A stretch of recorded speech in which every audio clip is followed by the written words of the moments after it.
I think that just as we're living in a nuclear age, we have grown so tremendously in scientific knowledge.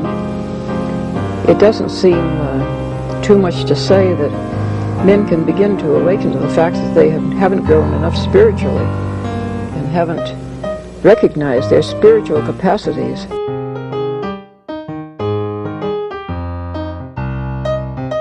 Once something like eating is death, then you've struck at the very heart of life. The enemy of the older radical theories may have been the ruling class. But today the stakes of whether we will reform ourselves into a new kind of human being, a new kind of society, whether we will find selves worth being, the stakes of it are simply life itself. Okay. Not sure I have time to do all of this, but we'll see. This is an interesting myth that Socrates tells in Plato's Gorgias.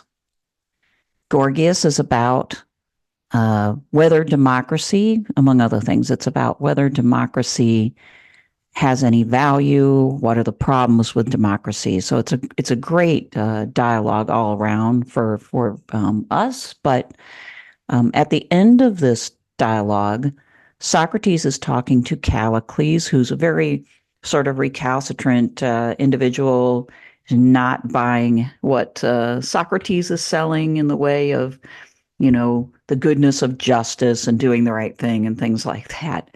And so towards the end, Socrates tells this myth, which is not his usual mode, but he does tell these myths and he gives these allegories sort of interspersed between an awful lot of argumentation that's more, I guess, logic-based, okay?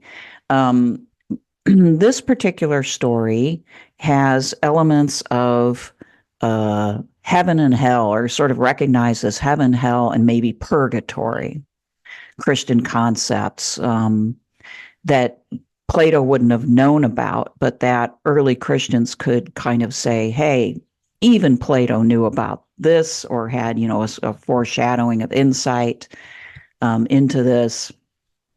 So it's particularly interesting. And of course, Socrates is telling the tale his way. There's multiple myths that we can find in the dialogues by Plato, and they're all different. So we know that he didn't necessarily cling to any one particular detail in these, and he's telling them for purposes of edifying his listeners, right, with a lesson.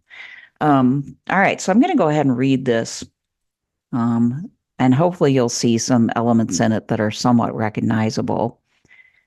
Listen then, as storytellers say, to a pretty tale, which I dare say that you may be disposed to regard as a fable only, but which, as I believe, is a true tale, for I mean to speak the truth. Homer tells us how Zeus and Poseidon and Pluto divided the empire which they inherited from their father. Now, in the days of Kronos, there existed a law respecting the destiny of man, which has always been and still continues to be in heaven, that he who has lived all his life in justice and holiness shall go, when he is dead, to the islands of the blessed, and dwell there in perfect happiness out of reach of evil.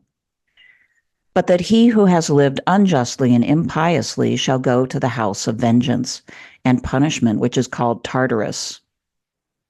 And in the time of Kronos, and even quite lately in the reign of Zeus, the judgment was given on the very day on which the men were to die. The judges were alive, the men were alive, and the consequence was that the judgments were not given well. Then Pluto and the authorities from the islands of the blessed came to Zeus and said that the souls found their way to the wrong places. Zeus said, I shall put a stop to this. The judgments are not well given because the persons who are judged have their clothes on, for they are alive. And there are many who, having evil souls, are apparelled in fair bodies or encased in wealth or rank. And when the day of judgment arrives, numerous witnesses come forward and testify on their behalf that they lived righteously. The judges are awed by them, and they themselves too have their clothes on when judging. Their eyes and ears and their whole bodies are interposed as a well before their own souls. All this is a hindrance to them.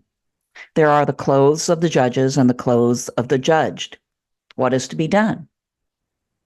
I will tell you, in the first place, I will deprive men of the foreknowledge of death, which they possess at present. This power which they have, Prometheus has already received my orders to take away from them. In the second place, they shall be entirely stripped before they are judged, for they shall be judged when they are dead. And the judge too shall be naked, that is to say, dead. He, with his naked soul, shall pierce into the other naked souls, and they shall die suddenly, and be deprived of all their kindred, and leave their brave attire strewn upon the earth. Conducted in this manner, the judgment will be just. I knew all about the matter before any of you, and therefore I have made my sons judges, 2 from Asia, Minos and Rhadamanthus, and 1 from Europe, Actaeus.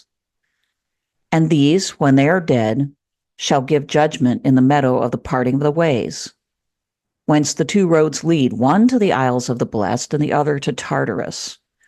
Rhadamanthus shall judge those who come from Asia, and Actaeus those who come from Europe. And to Minos I shall give the primacy, and he shall hold a court of appeal, in case either of the 2 others are in any doubt. Then the judgment respecting the last journey of men will be as just as possible. From this tale, Callicles, which I have heard and believe, I draw the following inferences. This is Socrates now talking. Death, if I am right, is in the first place the separation of one another of 2 things, from one another of 2 things, soul and body, nothing else. And after they are separated, they retain their several natures, as in life. The body keeps the same habit, and the results of treatment or accident are distinctly visible in it. For example, he who by nature or training or both was a tall man while he was alive will remain as he was after he is dead, and the fat man will remain fat, and so on. And the dead man who in life had a fancy to have flowing hair will have flowing hair, and if he was marked with the whip and had prints of the scourge or of wounds in life with him when he was alive, you might see the same in the dead body. And if his limbs were broken or misshapen when he was alive, the same appearance would be visible in the dead. In a word, whatever was the habit of the body during life would be distinguishable after death, either perfectly or in a great measure and for a certain time. And I should imagine that this is equally true of the soul, Callicles. When a man is stripped of the body, all the natural or acquired affections of the soul are laid open to view. And when they come to the judge, as those from Asia came to Rhadamanthus, he places them near him and inspects them quite impartially, not knowing whose soul it is. Perhaps he may lay hands on the soul of the great king, or of some other king or potentate, who has no soundness in him, but his soul is marked with the whip and is full of the prints and scars of perjuries and crimes, with which each action has stained him, and he is all crooked with falsehood and imposture, and has no straightness, because he has lived without the truth. Him Rhadamanthus beholds, full of all deformity and disproportion, which is caused by license and luxury and insolence and incontinence, and dispatches him ignominiously to his prison. And there he undergoes the punishment which he deserves. Now, the proper office of punishment is twofold. He who is rightly punished ought either to become better and profit by it, or he ought to be made to an example to his fellows, that they may see what he suffers and fear and become better. Those who are improved when they are punished by the gods and men are those whose sins are curable, and they are improved, as in this world, so also in another, by pain and suffering. For there is no other way in which they can be delivered from their evil. But they who have been guilty of the worst crimes and are incurable by reason of their crimes are made examples. For as they are incurable, the time has passed at which they can receive any benefit. They get no good themselves, but others get good when they behold them enduring forever the most terrible and painful and fearful sufferings as the penalty of their sins. There they are, hanging up as examples in the prison house of the world below, a spectacle and a warning to all unrighteous men who come thither. And among them, as I confidently affirm, will be found Archelaus, if Polus truly reports of him, and any other tyrant who is like him. Of these fearful examples, most, as I believe, are taken from the class of tyrants and kings and potentates and public men, for they are the authors of the greatest and most impious crimes, because they have the power.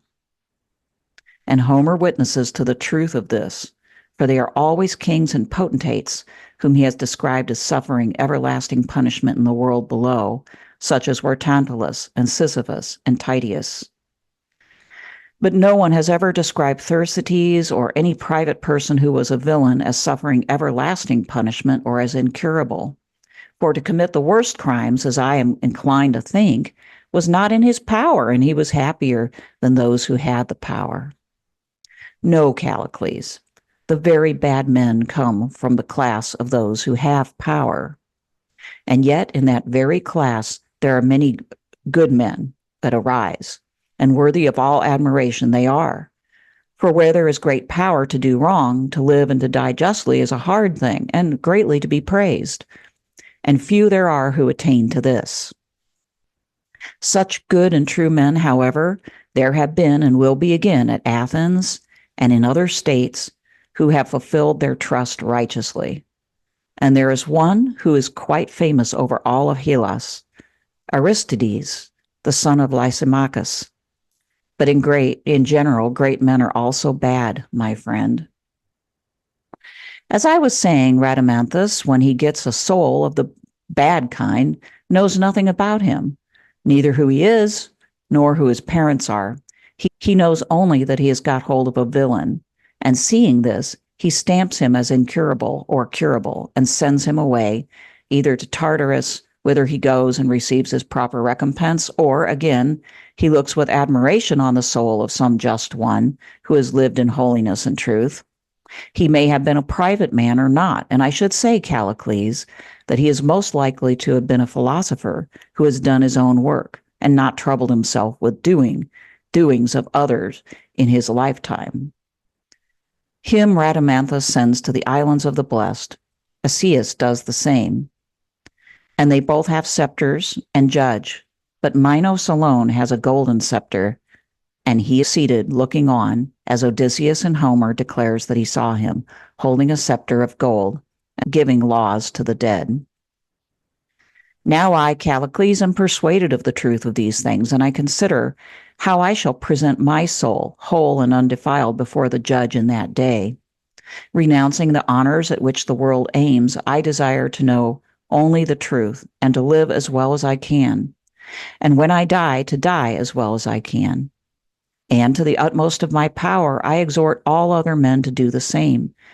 And in return for your exhortation of me, I exhort you also to take part in the great combat, which is the combat of life, and greater than every other earthly combat. And I retort your reproach of me, and say that you will not be able to help yourself when the day of trial and judgment comes, of which I am speaking. You will go before the judge, the son of Aegina, and when he has got you in his grip and is carrying you off, you will gape, and your head will swim around, just as mine would in the courts of this world. And very likely some one will shamefully box you on the ears and put upon you any sort of insult. Okay, so that is the story of the Isles of the Blessed and Tartarus, and the in-between place of punishment. And I don't want to say a whole lot about this. I'll be talking about this in my summer seminar, which is coming right up on Monday, first session.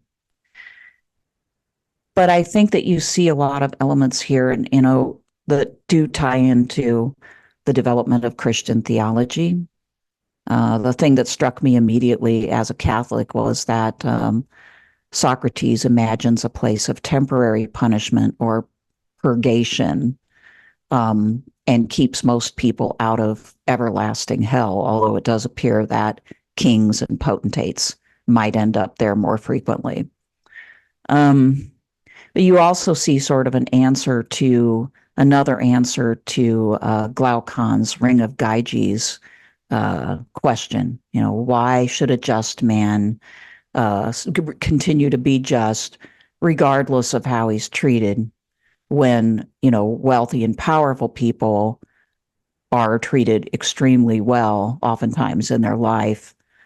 And in some ways, you could see this as Socrates' ultimate answer to that. And you can see that he brings himself in here in his death. Remember, Socrates was executed for teaching supposedly false things about the gods and therefore corrupting the youth and just generally treason, okay, against the state. He had a lot of enemies, but he also had a lot of friends. But he was killed, and it wasn't his fault. And he knew he had benefited the world, but he was content to go because I do think Socrates believed that there was a life to come where justice was rewarded. All right, I will see you next time. I've got 2 more readings in this series to do. And I think the next one is from Plato's Laws or the Republic. I forget which one I should do first, but there's, probably the Republic, right? The myth at the end of the Republic. All right, see you next time. Bye.